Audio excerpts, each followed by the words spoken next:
Hello everyone, it is Speedy of Speed Racer 456V Productions coming to you with yet another Transformers Prime video review, and today we shall be looking at the Transformers Prime Cyberverse Legion class Ratchet.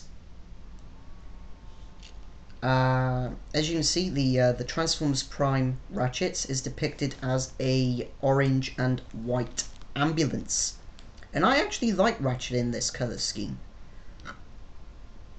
It's safe to say a lot better than the colour scheme he was in for the movieverse, which was that disgusting lime green. Regardless, as you can see as well, there are some hints of grey on there, and he also suffers from visible head syndrome and kinda sorta right up in there visible hand syndrome. Again, kinda sort of, but regardless. Now, as you can see, the blade on Ratchet's roof is the same as the blade that came with the Legion class cliff jumper, which means I can do this to him. None of you will have seen this coming. Yeah, double knifed vehicle mode. What do you think of that, suckers? You did not see that coming. Regardless. Just attaching the blades real quick. All four wheels do roll, and there really is some nice detail on the vehicle mode, such as the little ruts here in the back of the roof, the 5-bar segments going across, as well as these two smaller lights here and here. The light bar, which actually has little ruts in it. If you run your fingernail alongside it, you can actually feel that there are small grooves on the light bar. And then, of course, the detailing on the hood and on the grille. But yeah, now for the transformation. It's actually a really simple transformation. So simple, in fact, that you don't even really need to guess what happens when you're transforming him. That's the truth. You don't even really need to guess. It's that simple. You take the front half of the vehicle and you split it. Then you accordion them down, and on his right arm here you'll see that there's a very, very small peg. Now you need to make sure that that peg goes into the gap in between his chest and the joint used on the arm to make him more sort of like pronounced, so to speak. Then you detach the legs via these two small clips here and two divots that are hidden up here in the ambulance. Then you rotate that down as so. You grab this grey section here, rotate it down to fold the feet, split the legs, and there is Ratchet in his robot mode. Now, from the torso upward, it's a very good figure. Torso downward, on the other hand, it's a different story. From the torso upward, minus the two big shoulder cannons, it is very TV accurate. I'm going to see if I can get my webcam to focus in on the face. But it's got a very accurate head sculpt, as well as a very accurate head crest, and a very TV accurate chest, with the doors being pronounced on the chest. Again, though, from the torso downward, the figure isn't as TV accurate as most of you would be expecting. Now, as for the blade, as you can see, there are three small clip-on sections, which means you can have him display with his sword or scalpel in three different ways.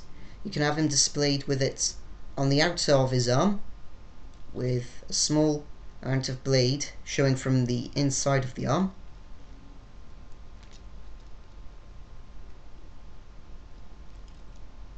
You can have him hold it like an actual sword, or, and this is my personal favourite because of how TV accurate it looks,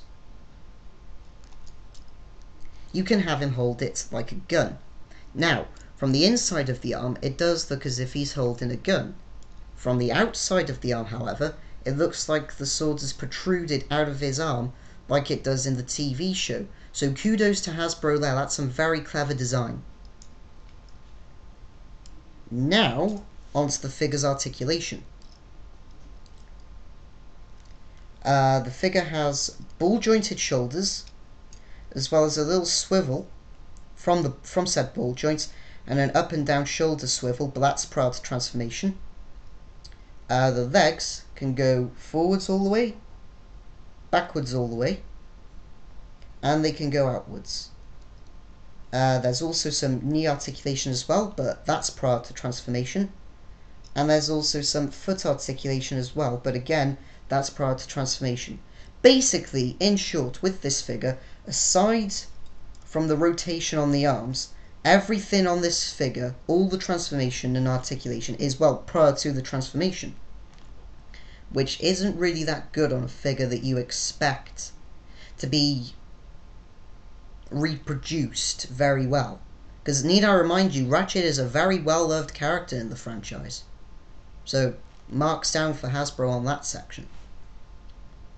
But now to transform him back into his robot mode, there's a small cylindrical section here on the inner of his foot, and then a small opening for said cylindrical section on his other foot. You just peg his feet together, rotate the feet up so they blend with the back of the ambulance, as so.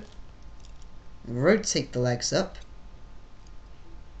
and they just clip into the inner of the ambulance, as so. Then you take the arms, swivel them upward, as so, and they just peg together. And there you have Ratchet back in his vehicle mode. Now, as I said, given the fact that Ratchet is a very well-loved character in the franchise, this is a really pee-poor excuse for this character. If you want a Ratchet that will make you feel proud to be a fan of this character, don't buy this one, for the love of God. That's the mistake I did. For the love of God, buy the deluxe version. You get the 2 blades with it as standard, which means you don't need to go out and buy a cliff jumper to get the other blade. Thank you very much, Hasbro. But, I'm babbling on a bit now. I am babbling on a bit. Well, a bit and a half, really. In my next review, however, we shall be looking at the daddy himself, the Transformers Prime Cyberverse Commander Class, Optimus Prime. But until then, folks, this has been Speedy of Speed Racer 456V Productions, saying thank you for watching. See you around.